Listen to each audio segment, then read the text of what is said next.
नमस्कार, स्वागत है आप सभी का। मैं हूं प्रीति। बात राष्ट्रपति चुनाव की हो रही है, तो आज हम आपको दिखा रहे हैं देश के पूर्व राष्ट्रपतियों के राजनीतिक सफर पर हमारी खास पेशकश। शुरुआत डॉक्टर राजेंद्र प्रसाद से, जो हमारे देश के पहले राष्ट्रपति थे। वो लगातार 2 बार इस पद पर निर्वाचित होने वाले एकमात्र व्यक्ति थे।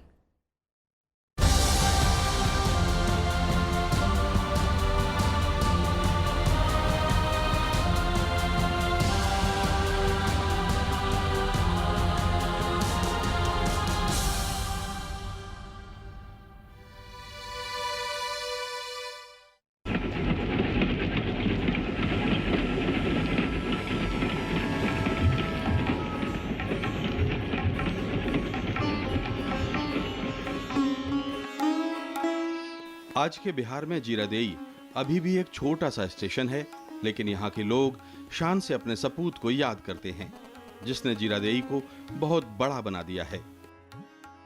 गांव के इस घर में राजेंद्र प्रसाद का जन्म हुआ। पिता बाबू महादेव प्रसाद खुद भी बड़े विद्वान थे, लिहाजा राजेंद्र प्रसाद को पर्शियन, उर्दू, हिंदी और अंकगणित पढ़ाने की जिम्मेदारी गांव के मौलवी जी को सौंपी गई। इसके बाद छपरा में पढ़ाई। शुरुआत में शिक्षक के तौर पर काम किया, लेकिन दिल कानून पढ़ना चाहता था। राजेंद्र बाबू कोलकाता के प्रेसिडेंसी कॉलेज पहुंचे और कानून में डॉक्टरेट की डिग्री गोल्ड मेडल के साथ पूरी की। 97 साल पहले के भारत में यह डिग्री कुछ लोगों के पास ही होती थी।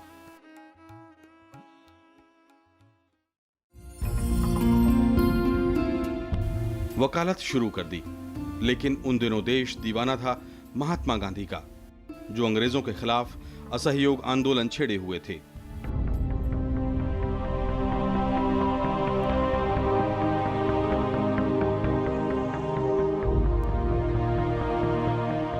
राजेंद्र बाबू ने वकालत को ठोकर मार दी और चंपारण में नील किसानों के लिए चलाए गए गांधी जी के सत्याग्रह से खुद को जोड़ लिया। 1934 आते आते वो मुंबई के कांग्रेस अधिवेशन में पार्टी के अध्यक्ष चुने गए। 5 साल बाद नेताजी सुभाष चंद्र बोस ने जब पार्टी के अध्यक्ष पद से इस्तीफा दिया, तो एक बार फिर पार्टी ने राजेंद्र बाबू को कमान सौंपी।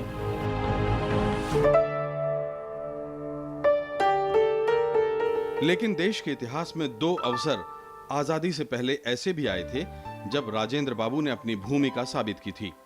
1946 में जब यह तय हो गया कि अंग्रेजों को जाना ही पड़ेगा, तो पंडित जवाहरलाल नेहरू की अगुवाई में अंतरिम सरकार बनी और जिन 12 मंत्रियों ने अंतरिम सरकार में शपथ ली, उनमें राजेंद्र बाबू भी थे।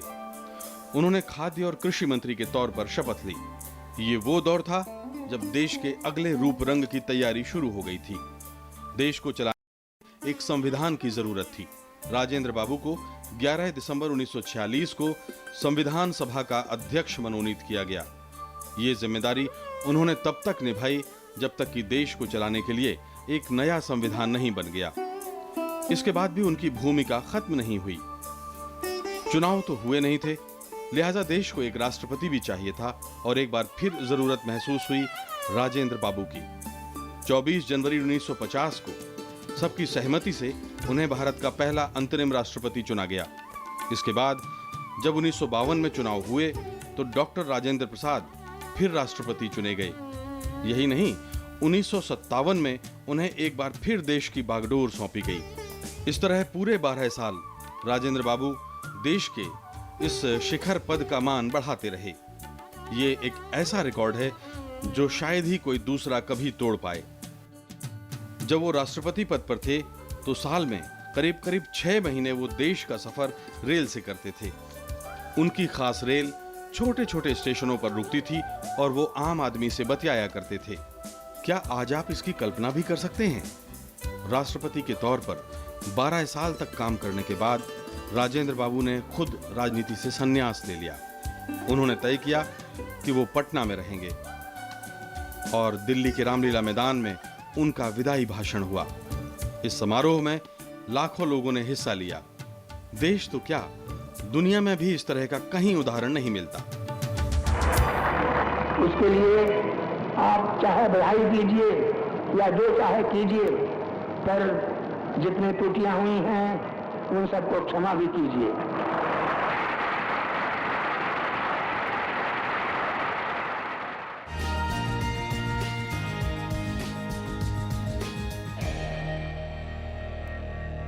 उपराष्ट्रपति से राष्ट्रपति बनने वाले पहले व्यक्ति डॉक्टर सर्वपल्ली राधाकृष्णन दूसरे शख्स थे जो इस शीर्ष पद पर आसीन हुए। 1933 से 1937 तक वो लगातार 5 बार साहित्य के नोबेल पुरस्कार के लिए नामित किए गए। 5 सितंबर को उनकी जयंती होती है, जिसे देश भर में शिक्षक दिवस के तौर पर मनाया जाता है।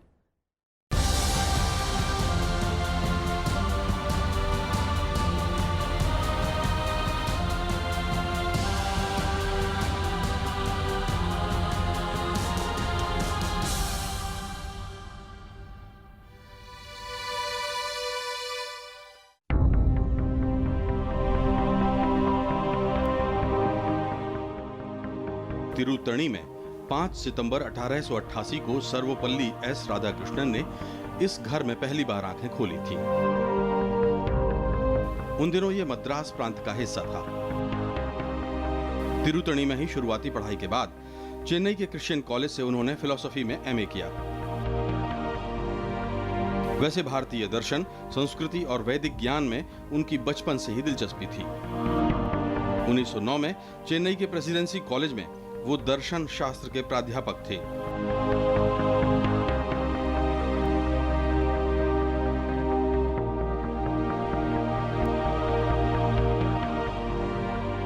वहां से मैसूर यूनिवर्सिटी और कोलकाता यूनिवर्सिटी में उन्होंने बतौर प्रोफेसर कई साल बिताए।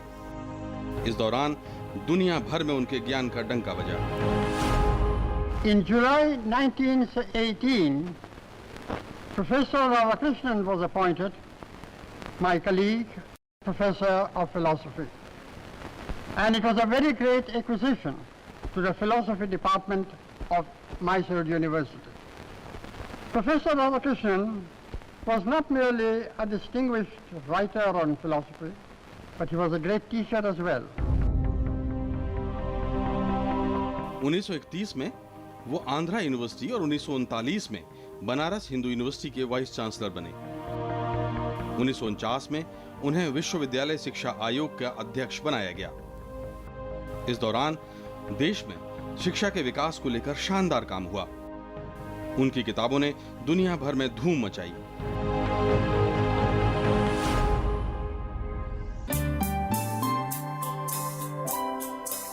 इसके बाद डॉक्टर राधाकृष्णन की जिंदगी में जबरदस्त मोड़ आया।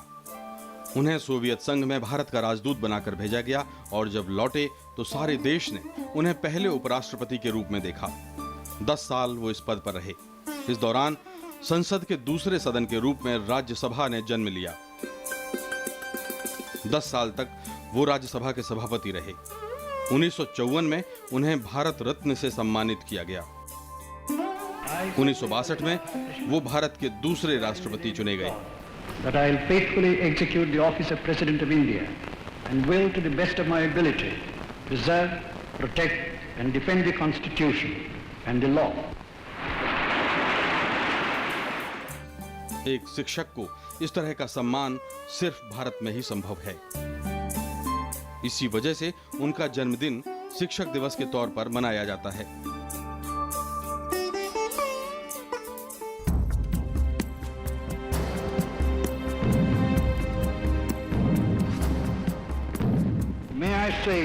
दो बार उपराष्ट्रपति और फिर राष्ट्रपति, सर्वपल्ली राधाकृष्णन का ये एक ऐसा रिकॉर्ड है जो शायद ही कभी टूटे। And devote the few years left to me to their service. दुनिया भर में उन्हें सम्मान मिला और उन्होंने भारत का नाम रोशन किया।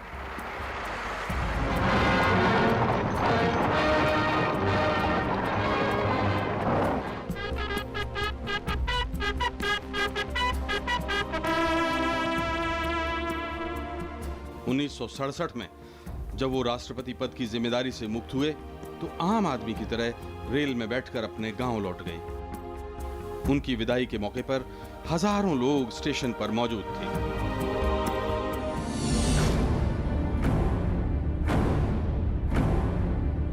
(17 अप्रैल 1975 को उन्होंने बीमारी की वजह से हमेशा के लिए विदा ली। My whole attempt in my pretty long life, in my writings, speeches and works, was to promote the unity of the world on the basis of mind and spirit.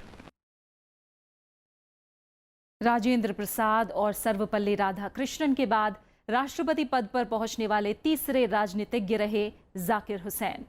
13 मई 1967 को वो राष्ट्रपति बने, लेकिन कार्यकाल पूरा नहीं कर सके और 3 मई 1969 को राष्ट्रपति रहते उनका निधन हो गया।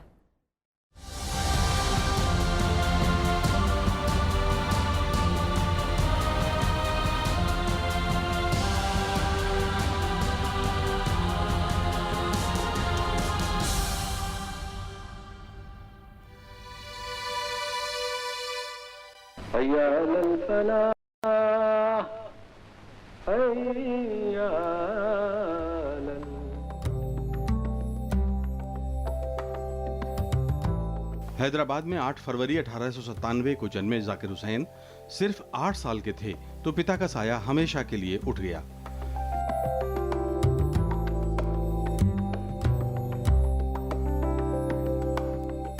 जवान हो रहे जाकिर जब अलीगढ़ में पढ़ रहे थे तो आजादी के आंदोलन में कूद पड़े, पढ़ाई छोड़ दी और महात्मा गांधी की टोली में शामिल हो गए।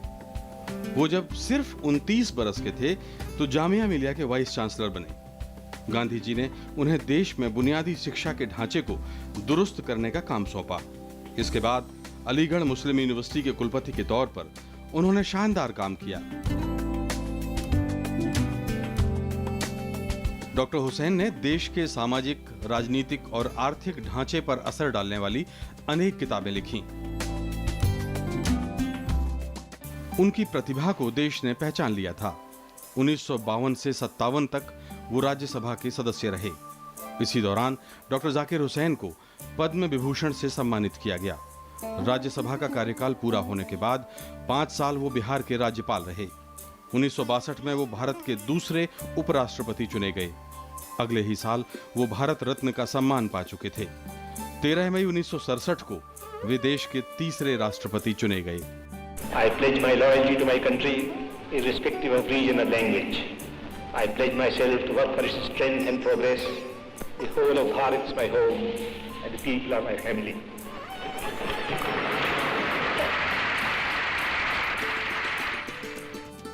राष्ट्रपति के तौर पर डॉक्टर जाकिर हुसैन शानदार पारी खेल रहे थे। देश को उनसे बड़ी उम्मीदें थीं। अचानक 13 मई 1969 को डॉक्टर हुसैन उस सफर पर चले गए जहां से लौटकर कोई नहीं आता। सिर्फ 2 साल के कार्यकाल में डॉक्टर जाकिर हुसैन ने देश और दुनिया को अपने ज्ञान और कौशल से सम्मोहित कर लिया था। रुखसत ए बागबान के टुक देख लें चमन, जाते हैं वहां जहां से फिर आया न जाएगा। हमारी ये खास पेशकश जारी है। हम लौट रहे हैं एक छोटे से ब्रेक के बाद।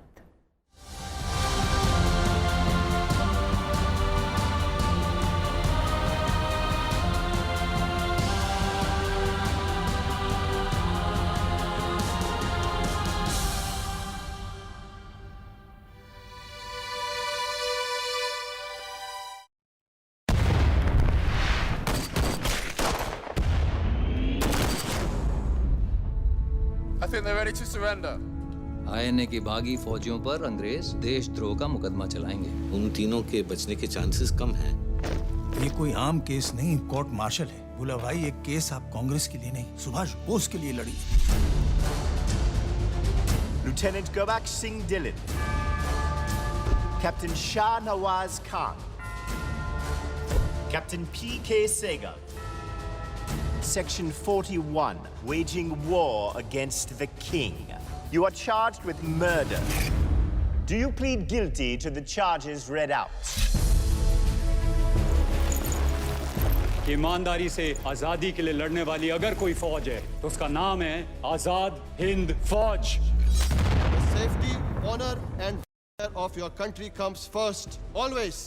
British Indian Army hand you over to the Japanese Imperial Army. Hindustan और अंग्रेजों के बीच एक धागा था, वो टूट गया।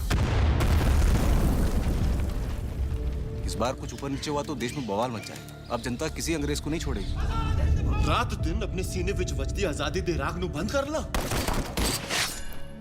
अंग्रेजी अफसरों ने साडी हिफाजत नहीं की, तो वो हमारी वफादारी के हकदार किस तरह हो सकते हैं? आज हिंदुस्तानी फौज के पास अपना असली मकसद है, हिंदुस्तान की आजादी। तुम मुझे खून दो, मैं तुम्हें आजादी दूंगा। ये मुकदमा पूरी इंडियन नेशनल आर्मी का है, क्योंकि हमने वो दिन देखा है जब हमें ऐसा लगा था कि हमने हिंदुस्तान को वाकई आजाद कर दिया।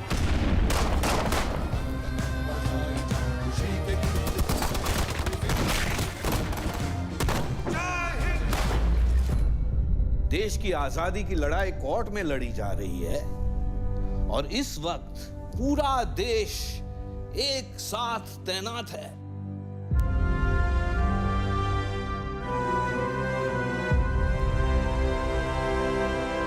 This trial and its judgment shall be remembered throughout history. देश के नए उपराष्ट्रपति के चुनाव कार्यक्रम का ऐलान हो गया है। अधिसूचना के साथ नामांकन की प्रक्रिया शुरू हो गई है। 18 जुलाई तक नामांकन दाखिल किए जा सकेंगे। 19 जुलाई को नामांकन पत्रों की जांच होगी। 21 जुलाई तक नाम वापसी हो सकेगी। जरूरत पड़ने पर 5 अगस्त को मतदान होगा और इसी दिन परिणाम घोषित होंगे। राज्यसभा के महासचिव शमशेर के शरीफ उपराष्ट्रपति चुनाव के निर्वाचन अधिकारी हैं।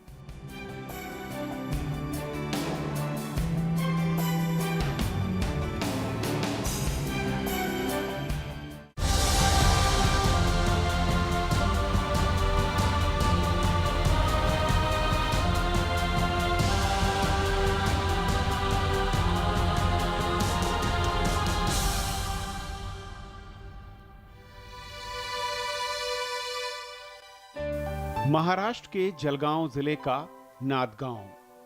यहीं पर 19 दिसंबर 1934 को नारायण राव के घर प्रतिभा पाटिल का जन्म हुआ। प्राथमिक से लेकर एमए तक की पढ़ाई उन्होंने जलगांव से पूरी की। इसके बाद गवर्नमेंट लॉ कॉलेज मुंबई से कानून की डिग्री हासिल की। जलगांव की अदालत में वकील के तौर पर करियर की शुरुआत की।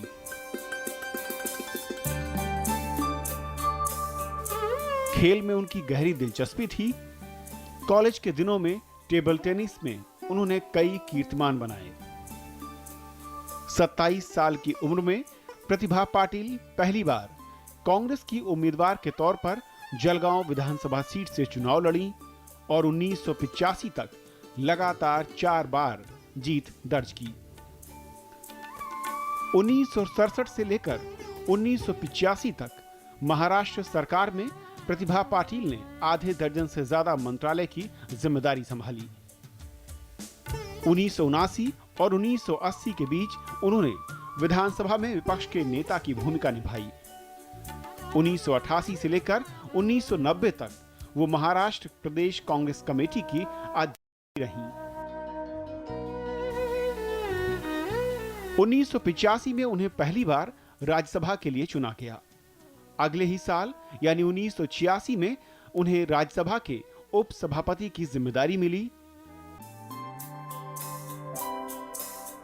आर वेंकटरमन जब देश के राष्ट्रपति चुने गए तो कुछ दिनों के लिए उन्हें राज्यसभा के सभापति पद पर रहने का भी गौरव हासिल हुआ। राज्यसभा की विशेषाधिकार समिति की वो अध्यक्ष रहीं। 1991 में अमरावती से चुनाव जीतकर वो लोकसभा पहुंची। लोकसभा में रहते हुए उन्हें आवास समिति का अध्यक्ष चुना गया। प्रतिभा देवी सिंह पाटिल के नाम एक बेहतरीन रिकॉर्ड दर्ज है। जिस भी चुनाव में वो उतरी उन्हें हमेशा जीत हासिल हुई। 8 नवंबर 2004 को प्रतिभा पाटिल को राजस्थान का राज्यपाल बनाया गया। 2007 तक वो इस पद पर रही।